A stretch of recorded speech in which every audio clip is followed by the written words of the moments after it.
Hello and welcome, everybody. It is Wednesday, the 12th of November, all day. This is the Grain Blast, where myself and the goddess of grain herself, Angie Setzer, will be providing you guys with a rapid roundup of the latest pricing flows and market moving news in agricultural markets. But before I hand over to the wonderful Angie, I'll get the boring legals out the way. As usual, and as you should know by now, nothing discussed on this podcast is trading or investment advice. Nothing is any form of endorsement whatsoever. If it were, we would make it very, very clear to you. And yes, that's about it, really. So without further ado, Angie, how are you, my darling? I'm good. That's not as good as the motorcycle. Was that a motorcycle? Yeah, I believe it was. It scared the bejesus out of me. I'm not going to lie. Oh, probably a good time to remind people that these are recorded live. Right. We do not edit, but yeah, motorcycle guy, what up? But I'm good. It's a Wednesday. We are one more day closer to Friday, because right now this week feels like, we're just kind of trapped. Is it a holiday on Friday in the US? Is it a holiday on Friday? I don't know. We have a USDA report on Friday. That's weird. I thought obviously it was Veterans Day yesterday. I don't know. Maybe I was getting confused. Maybe I don't know. maybe it's just hope. Maybe it's hopium rather than anything else. Oh my God. Actually, I was just thinking that, this is totally off topic, but I was like, I could really just use a day where all I did was eat snacks and watch TV. Absolutely. Can we do that on a Wednesday? Because it doesn't happen when the markets are open. It will never happen when the markets are open. But anyway, I digress. I probably could today, actually, but basically my note, as I make notes here ahead of the conversation that we have, which some of you might be surprised she has notes. I do.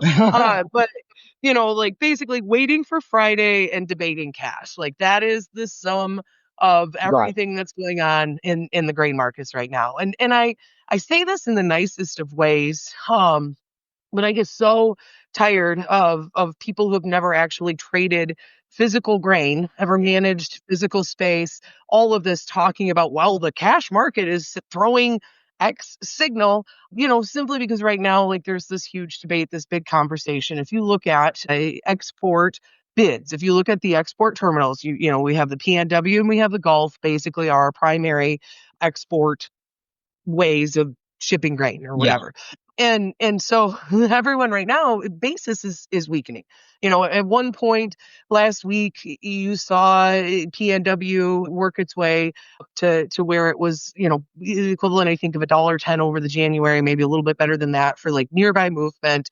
It's right now, I think they basically have gone no bid. They don't have, any sort of here until you get to January, which it remains consistent at the $1.10 over. But for the next 6 weeks, if you are hoping to move grain, you're not gonna. They don't, they're not buying it, at least at this point. You're gonna have to go through a reseller, a broker of some sort, if there is space available, which there probably isn't. And in the Gulf, you're seeing the same sort of situation. Bean basis has went from, what was close to 90, I think, over the January at one point in time. I know folks were actively trading. It would have been 90, but about 86, 87 over the January. Folks were aggressively trading 99 to $1 over the November board on the sell side. You know what I mean? Commercials were selling that into the Gulf market. Some of these other things, you were seeing a really, really strong market. You saw futures rally as a result, and so now you're seeing this basis back off for the next 6 weeks. And a lot of folks are like, see, hey, that's a sign that sign that China's not buying. That's a sign that China's not buying. And, honestly, I don't think China is aggressively buying on the front end anyway, because why would you? You don't need it. They have record stocks, or they have incredibly large stocks and some of these other things. And so, my point in this sort of conversation, which I'm, basically burn the witch when I say it, but, selling weakness or seeing the weakness. I can't even read my own notes. Seeing the weakness. See further evidence that she does make them. She Right, can't read I them. really do.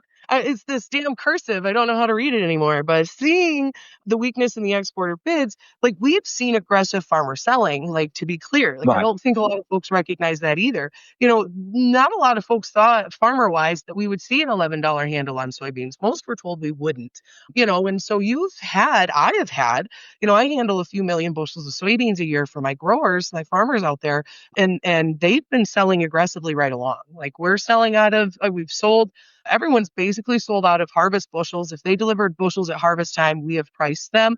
They may reown them with their broker through calls or a call spread or something like that if they want to, but they're also selling beans out of the bin. Like once we crossed over to where, we can actually trade 11.25, 11.50, whatever, Right.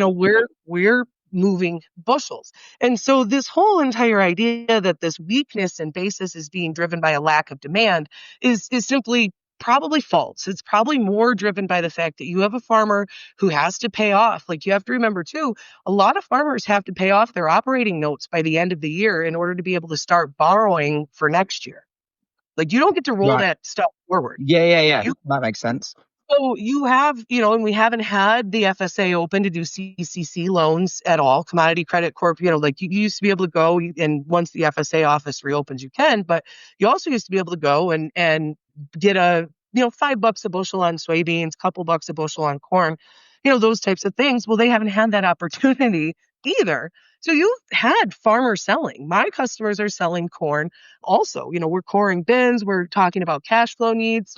And I'm not just talking about in my backyard. I work with farmers from across, from North Dakota down into Louisiana and all the way across, the country. That's not a flex. I'm just simply saying, I I feel like I have a general feel. And so this idea that this weakness in basis is simply being driven by a lack of demand is a dangerous one, and be careful.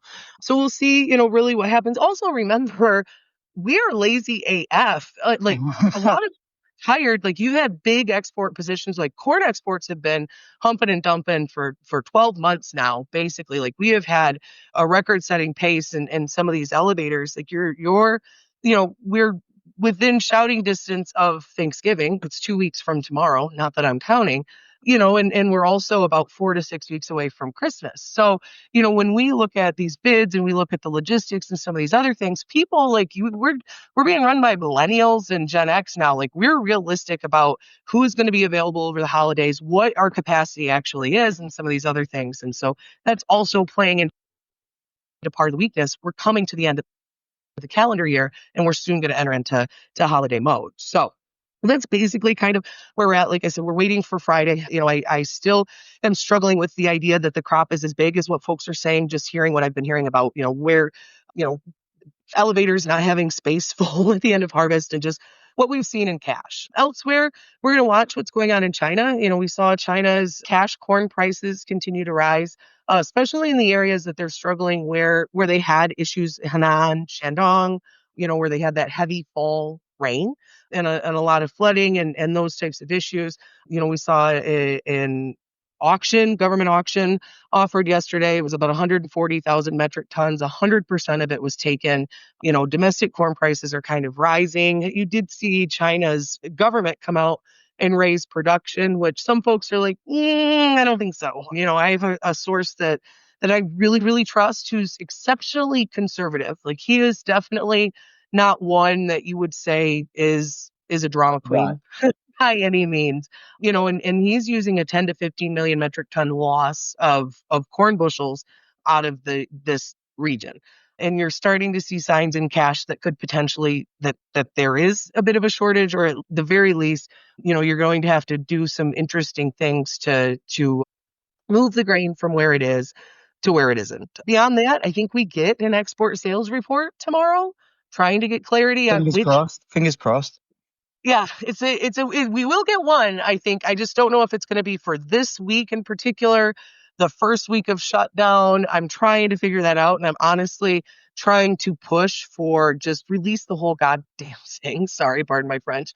It's recorded live. But just release the whole thing. Like, let's not play around with this. Like, this is data. This is information that is important to the market. Like, let's not and say we did with this slow roll and the info out. I do know that the World Ag Outlook Board has been getting access to the raw data all along. So they have a general understanding of what we've been selling throughout the shutdown, and they will issue estimates in their balance sheet, accordingly. So beyond that, like I feel like I'm just pulling teeth to try to make stuff up if I keep talking, because it's Well, really just I have a question for you. I have, yes, well, please. so there was an article this morning in Reuters. Don't roll your eyes. I can see you from here. I Um, sigh. And it's regarding China. Well, I'm referring to what they're calling it. You tell me if this is true. It's regarding to China's soybean glut, and they're kind of picking up on what kind of been mentioned before by yourself and by a few others. The quote, I'll tell you what, I'll read out the opening paragraph. China is grappling with the glut of soybeans after months of record imports, curbing prospects of US exports despite a recent trade truce with Washington, said to include pledges by Beijing to resume heavy purchases. Now, you've mentioned in the past that, China potentially, we almost don't want them stepping and lifting loads because it could just completely F up the supply chains over in the US, over where you guys are. But is this is this accurate, this story, that they actually can't import anymore because of, how high their stockpiles already are? In the short term, I mean, that's the beauty part about physical grain. The thing that I always say is it doesn't move, it oozes. Yes, it takes a lot longer to get from where it is. I have. Yeah. Truth be told, I do have that now on a post-it note on my computer because it's saying it, and I love it. I think a lot of people have been like, gosh, she's crazy. And then they're like, damn it, she's not wrong. Like as much as they wish I could be. But yeah, so that's my point in this whole entire conversation about China demand and everyone being so disappointed that it's not going to be heavily front loaded. Like it's not going to be. Brazil's soybean export program is 10 million metric ton above what it was a year ago, working our way through. Like you're seeing them. We already knew that they had these record large purchases in September coming through, because you had this long tail of this large crop coming out of Brazil, and they bought that big chunk of Argentina bushels too, so like you've seen more in the way of grain movement than would be traditionally seen for September and October into China from non-US sources, throughout history or my career anyway, which is about, it's too long at this point, but I guess, like you've seen China come in and buy a significant amount of U.S. beans right away because typically they've already bought all of the available supply out of South America by like the end of typically you see Brazil shipping corn starting in July. Right. They don't ship this many soybeans, and you definitely don't see Argentina ship this many soybeans ever. This is almost historical, if not historical. And so that's part of it. It's like China doesn't need the beans in the nearby. It just played into their hand. Like, like there's a portion of successful negotiation is luck, you know what I mean? And so, but it is not necessarily luck when you know ahead of time that Brazil has a hellacious bean crop, and that they're going to continue to sell it relatively cheaply into the world pipeline. And so that's part of it. Like, yeah, that's part of why you're not going to see China completely blow up the entire market structure. They simply can't. They don't have their own to take it. There's no need for them to pull teeth. And so why wouldn't they go out and start buying? Like I said, they have to purchase 12 million metric ton by the end of the year. If I were a merchandiser at COFCO or Sino, and I've met, some of the merchandisers at COFCO US, they're freaking smart as all get, you know what I mean? Like they know, they've forgotten more about trading grain than I will ever know. And, and so like I would buy 1.5 million metric ton from January through August. Right. Got you. It doesn't disrupt the market structure. It still provides baseline demand. It should keep the market steady and supported. To me, it's the best case scenario anyway. And so maybe it doesn't push us to new highs. And I get that. That's the argument on why people are bearish or whatever. No, we don't necessarily have to move to new highs unless we discover this crop is 51.5 or less. Right. Then we simply don't have enough. We'll see what happens on Friday. But that's what it is. And that's assuming we get data on. Well, we're gonna get the data on Friday. Don't make me fly to London and beat your butt right now. Oh, please do. Promises. I don't want to have to spend my Thursday traveling. The air traffic's all messed up. But when it comes down to it, though, realistically, everyone wants drama. And like I said yesterday, this lack of data from the USDA is making folks hysterical. And now you have people, chiming in on things that probably, I don't want to tell people stay in your lane because I hate that shit. But sometimes maybe just let's not try to read into what cash is saying if we aren't really on the ground trading cash. Right? This is it. You get no prizes for guessing, right? Yes. Or hypothesizing or freaking out. Look at you with your long words. I know. You've changed. Every now and again, I like to just, spend show that I spent my money properly with this English degree.